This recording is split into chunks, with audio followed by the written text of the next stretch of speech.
Saya belum mengecek siapa yang sudah mendaftar. Jadi saya belum tahu nih, ya. Tetapi yang pasti pemerintah, Kementerian Hukum pasti akan melakukan pengecekan terkait dengan pelaksanaan Munasnya, apakah sudah sesuai dengan anggaran dasar dan anggaran rumah tangga. Siapa yang sesuai, kira-kira itu yang kita sahkan, ya. Kalau soal kemarin itu loh Pak. Wah, pemerintah nggak ikut campur kalau yang soal itu, masa pemerintah ikut memberikan saran. Kita justru selalu pemerintah berpikir kalau bisa urusan internal itu diselesaikan secara baik-baik, gitu. Ya. Kedepannya sekarang gimana Pak? Saya belum tahu. Kan sampai hari ini saya bilang saya belum tahu nih, mungkin sudah ada yang mendaftar tapi saya belum mendapat laporan, ya. Dan saya belum tanda tangan apapun. Selama masih ada waktu berarti belum bisa diproses di Walaupun sudah mendaftar. Tergantung, makanya kan tergantung anggaran dasar, anggaran rumah tangganya, ya kan, konfliknya seperti apa. Nah, nanti kita teliti dulu, gitu. Oke ya. Siap.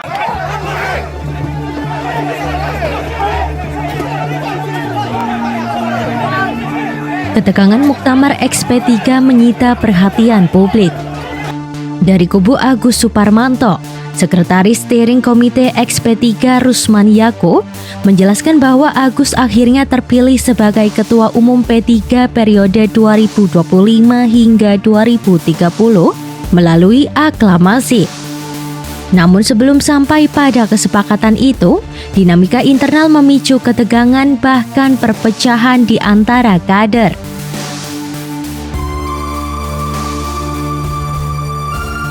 Sidang paripurna 1 yang dibuka Wakil Ketua Umum P3 Amir Uskara menjadi awal kericuhan.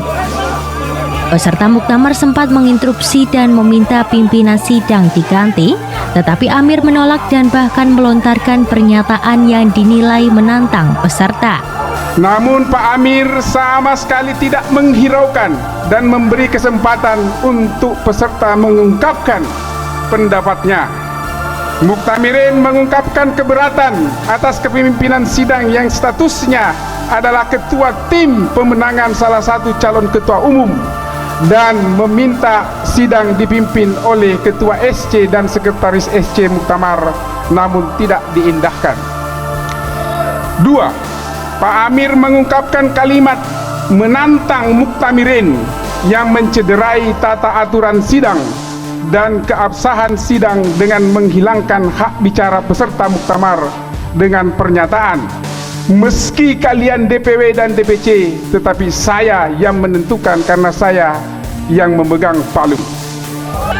Kondisi inilah yang membuat suasana sidang tidak kondusif hingga pimpinan sidang meninggalkan ruangan.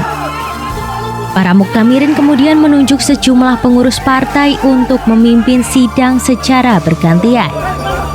Sidang pun berlanjut dengan pembahasan teknis muktamar, penolakan laporan pertanggungjawaban DPP P3 periode 2020 hingga 2025, hingga perubahan ADART partai.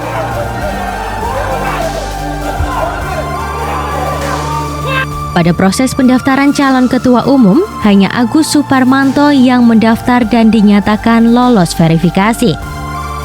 Seluruh DPW dan DPC di lokasi pun menyepakati Agus sebagai ketua umum terpilih secara aklamasi. Pimpinan sidang menerima pendaftaran calon, memverifikasi calon, dan hasil verifikasi hanya terdapat satu calon yang bernama Bapak Haji Agus Suparmanto.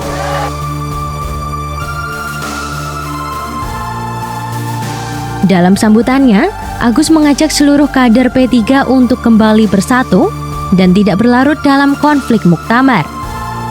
Ia menegaskan tantangan besar P3 ke depan adalah mengembalikan kepercayaan umat pasca kegagalan pemilu 2024 dan menargetkan partai bisa kembali masuk DPR RI pada 2030.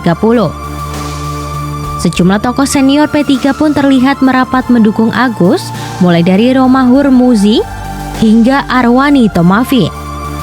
Dinamika ini dialami oleh semua partai, bahkan juga ormas. Setelah partai selesai, kita bersatu lagi, bertegur sapa, berangkulan lagi dalam menyatukan langkah bersama, membangun dan membesarkan P3. Namun dinamika belum berhenti di situ. Dari kubu lain, Muhammad Mardiono juga mengklaim dirinya sah terpilih sebagai ketua umum lewat aklamasi. Menurut Mardiono, 28 DPW yang disebut mewakili mayoritas suara mendukung percepatan pemilihan akibat kondisi darurat kericuhan. Di belakang saya ini ada para ketua DPW, ya. Kita ada 26 DPW, 28 DPW. Berikut dengan para ketua cabang dan sekretaris cabang, dan termasuk para pemegang hak kedaulatan, yaitu para muktamirin.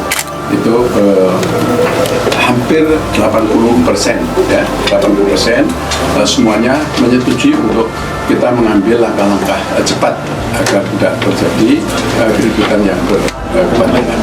Klaim ganda inilah yang membuat Muktamar P3 kali ini memanas dan berpotensi menyeret partai berlambang Ka'bah ke babak konflik berkepanjangan.